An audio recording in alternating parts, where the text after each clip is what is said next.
Hi viewers, it's Kevin again with another movie review. Today I'm going to be reviewing the movie Arctic Dogs. Arctic Dogs. Before I get started with my review, please drop a like on this video and make sure to subscribe if you haven't already. And if you agree with my review, or if you disagree, please leave a comment in the comment section below. You guys, this movie changed my life. I'm blown away. I was in tears. I don't know what genius came up with this idea, but they made the mess out of it. They made the mess out of this movie, and it could not have come out in a more perfect time with everything that's going on in society and the world. It's crazy. This movie will reteach you the fundamentals of life and how not to judge a book by its cover. If you want your child to have a good perspective on life in general, or your niece or your nephew or your neighbor's kid, you have to take them to see this movie. I wish more than anything I could find Blue Ivy and take her to see this movie, because I don't even need to go to church anymore. Arctic Dogs gave me the Holy Ghost. So please, Assemblage Entertainment is not paying me. And frankly, I don't think they can at this point. Beyonce, if you're watching this, take Miss Blue Ivy to see this movie. I think everyone should see Arctic Dogs if it's the last thing that they do. If you got plans tonight, just stop what you're doing and go see this movie. If you got plans tonight, cancel them. If you're gonna get married, don't get married. You don't need to be married until you and your future spouse see this movie. If you've seen it, let me know in the comments if you've seen it. And you have to agree if you are living and breathing on the planet Earth. This movie legitimately changed my life. It inspired me. I walked out of it feeling like a better person.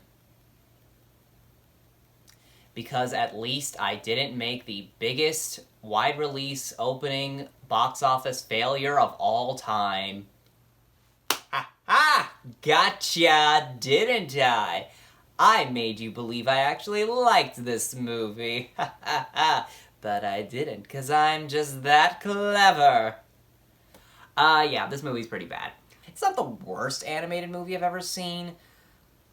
So, like, I don't think it's really deserving of being the biggest box office opening failure of all time, or wide release box office opening failure. But yeah, it's just mediocre. The movie's about this fox named Swifty, which, by the way, Swifty the Fox, that sounds like a Sonic OC. I promise that is the last time I'm mentioning Sonic for like a month. So basically, this fox, Swifty, he wants to become a delivery sled dog, because he just idolizes them for some reason. I guess, yeah, they deliver medicine and stuff, but, like, they're basically just, like, delivery men. But anyway, he idolizes them. He wants to be one, but he's a tiny fox who's not strong enough to pull sleds, but he's, like, working real hard to try to become one. And while he's working hard to become one, he ends up uncovering an evil plot by an evil walrus on robot spider legs. And this evil walrus's plan is to drill into the earth and release a gas that will melt the ice caps. Yeah, so not only does this movie have a message about, you know, workplace discrimination and personal perseverance, but it also has a message about fracking. You know, because that's totally related to, because those are totally related.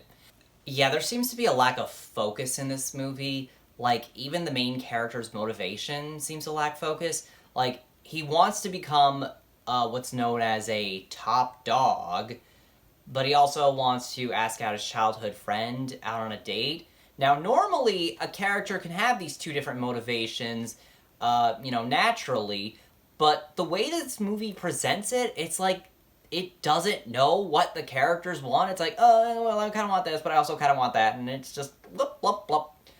Like, oh, we gotta flip-flop between that, and just not focus on one thing or the other. It's really weird.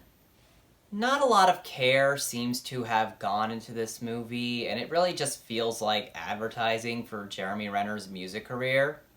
Hey, remember that time that Jeremy Renner made an app that was basically Instagram, except he was the only person that was allowed to post on it, but you could pay him for attention? Yeah. I don't know why he tries so hard with so many different things. It's like, dude, you were in the highest grossing movie of all time. And now you're in the lowest grossing movie of all time. You have the range, but it's okay to chill. Chill. Pretty much every song in this movie is a Jeremy Renner song. He also does the voice of the main character, but this movie's not a musical, and it's not the main character singing, so basically you have the main character's voice singing in the background while the main character is not singing. It's a little jarring. I honestly think that he was miscast in this role as Swifty the Fox. I think that this role should have gone to someone younger, because, like, frankly, Jeremy Renner's voice is just too gruff to play this, like, cute little naive fox. I mean, like, he's, like, idolizing Delivery Man. Like, he should be, like, really young and naive.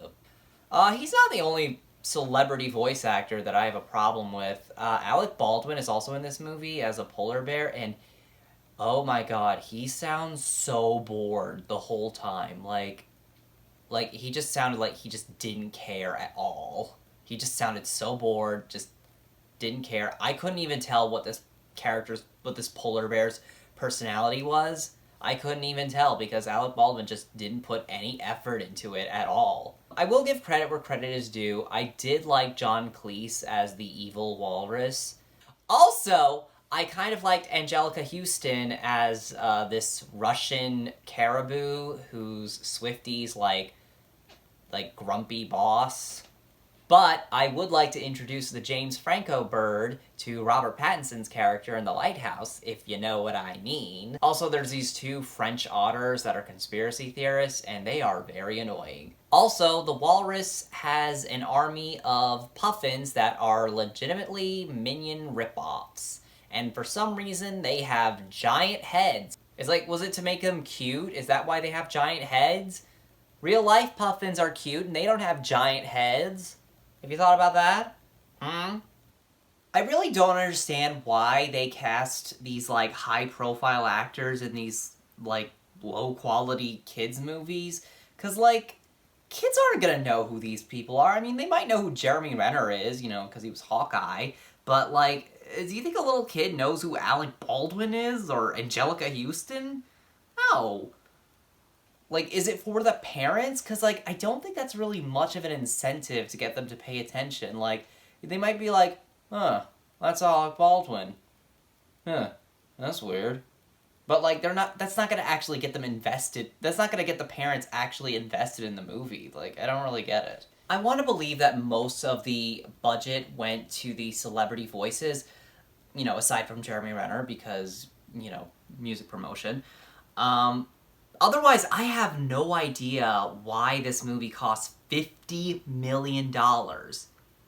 Yeah, this movie cost $50 million to make, and it only made back $3 million its opening weekend. That's a $47 million loss, plus advertising. So, like, $50 million plus advertising is what they spent on this movie. So, yeah, I have no idea where that money went, because I don't think it went to the animation, because the animation's not terrible, but it's also not top-notch. It's not rendered very well. The sound design is pretty bad. Yeah, I really don't know where else this budget could have gone. I mean, otherwise, the only thing I can think of is maybe this movie was just made to fail, like, as, like, a tax write-off or something. Because I've got nothing else, because I don't know what else. This movie should have never gotten a theatrical release. It should have gone either straight to video or streaming services. I think it actually would have done well on streaming services, probably, maybe, I don't know. But, like, for a theatrical release, it's just, no. Also, apparently this movie was going to be very different. Apparently it was going to be like a more action-oriented movie, and it was going to be called Arctic Justice Thunder Squad. Yeah, but then apparently studio interference happened, and now nobody wins. Or maybe they do, you know. It's kind of a shame because during the credits, they actually show you the concept art of the movie, and the character designs look so much better in 2D than they do in 3D. I'm honestly curious of what could have been. Oh well. So, moral of the story is if you frack the earth, it'll smell like the planet made of poopy. That's an actual line from the movie that they put in the trailer with confidence. Alright, so, you know, I think it's pretty obvious where it ends on the bad, okay, good, and great scale. It's a bad, you guys. It's bad. Yeah, I'm sorry, but it is bad. I did not like this movie. I feel bad that it made only $3 million when it cost $50 million. Well, opening weekend, it's probably made more since then, but it definitely didn't make its money back. There's no way it made its money back. There's just no way. So that's all I've really got to say about this movie. It's not good. It is the worst animated movie I've seen this year, but then again, I didn't see Ugly Dolls or Wonder Park or any of those other movies that were supposedly, those other animated movies that were supposedly really bad, but yeah, this one takes the cake for me, for like ones that I've seen, so interpret that as you will. I didn't even see Secret Life of Pets 2 or Angry Birds 2, so, you know, it's not exactly a very impressive feat, or unimpressive feat, if you would say. I don't know. But anyway, that's all I've got to say about this movie. I'll catch you guys next time. Again, comment if you saw it, what you think about it, if you agree with me, if you disagree with me. And again, like, comment, and subscribe. Alright, and I'll catch you later. Alright, bye-bye now.